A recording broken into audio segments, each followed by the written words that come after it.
जली ते तौरे लगली।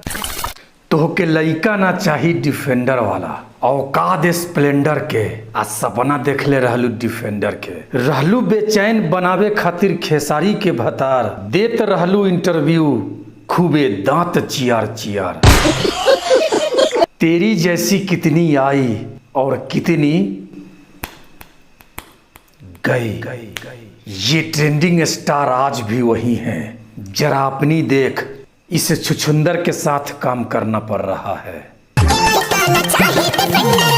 अब आई हो अपनी असली औकात पे, इनकार तो ऐसे कर रही हो जैसे कोई डिफेंडर वाला तेरे पीछे पड़ गया हो। भैंस चराता था ना, तो समझ जाओ कितना दिमाग होगा।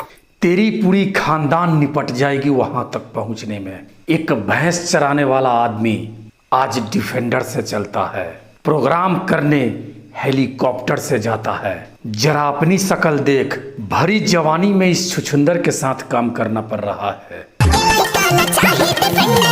तू कहे तो बात करूं सनी लियोनी से, सेटिंग करवा सकता हूं।